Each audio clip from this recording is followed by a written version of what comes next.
Et je vous le disais en début de journal, le 1er mai, c'est dimanche. Justement, voici ce communiqué du ministre de l'Emploi et de la Protection sociale qui porte à la connaissance des populations vivant en Côte d'Ivoire qu'en application des dispositions de la loi du 20 juillet 2015 portant Code du travail et du décret du 4 novembre 2011 modifiant et complétant le décret du 7 mars 1996 déterminant la liste et le régime des jours fériés. Le dimanche 1er mai 2022, jour de la fête du travail, est déclaré jour férié chômé et payé sur toute l'étendue du territoire national. Le 1er mai 2022 étant un dimanche, en application des dispositions susvisées, le lundi 2 mai 2022, lendemain de la fête du travail, est déclaré jour férié et chômé sur toute l'étendue du territoire national. Et nous avons justement un invité sur ce plateau, c'est le ministre de l'Emploi et de la Protection sociale, Maître Adama Camara. Monsieur le ministre, bonsoir. Bonsoir, M. Kolo. Alors, le 1er mai, c'est connu, la célébration et les modalités beaucoup moins, en raison justement du contexte avec la fin du mois de jeûne, d'où votre présence sur ce plateau pour qu'on comprenne davantage. D'abord, c'est quand la célébration de cette fête du travail? Merci, M. Touré. Koulibaly. M. Koulibaly, je suis sur ce plateau. D'abord, je voudrais remercier le ministre de la Communication et le directeur général de la RTI qui ont bien voulu accéder à ma demande de passer sur le plateau, et ce, dans un souci d'anticipation face à la forte probabilité que la fête de fin de Ramadan coïncide avec la fête du travail qui a lieu le 1er mai. Si cette probabilité se réalise, nous allons nous retrouver dans une situation où 2 cérémonies commémoratives devront avoir lieu. La cérémonie commémorative de la fête du travail et celle de la fête de fin de Ramadan.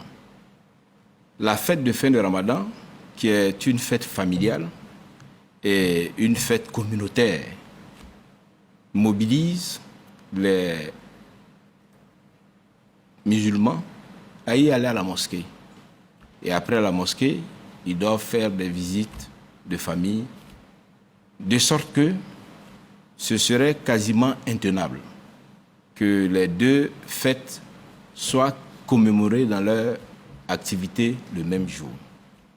Le gouvernement, sur instruction de son Excellence, Monsieur le Premier ministre, a instruit le ministre que je suis pour discuter avec les centrales syndicales et le patronat.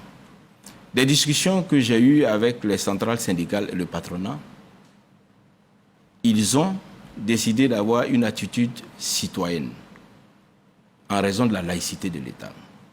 Et cette attitude citoyenne s'est matérialisée par quoi?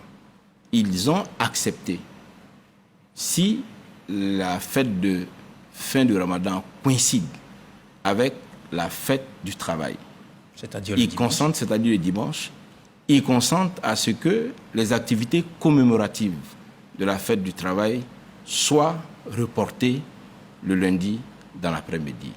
Étant entendu que dans les textes en vigueur, depuis 2011, si la fête du travail tombe un dimanche, le lendemain, lundi, est férié. Si la fête de Ramadan tombe un dimanche, le lendemain est également férié. Depuis 2011, en plus des fêtes civiles, à savoir la fête de l'indépendance et la fête du travail, des fêtes religieuses ont intégré le périmètre de l'extension des jours fériés si la fête tombe le dimanche, à savoir la fête de Tabaski, la fête de Noël et la fête de fin de Ramadan. D'accord. Alors on va revenir. Ça, c'était le premier cas que vous avez pris. Si la fête, évidemment, c'était le dimanche, la célébration de la fête du travail, ce serait lundi après-midi. Mais si la fête de Ramadan, c'est le lundi... Si la fête de Ramadan, c'est le lundi, il n'y a pas de changement. Le seul changement qu'il y aura, c'est l'horaire de célébration des activités commémoratives.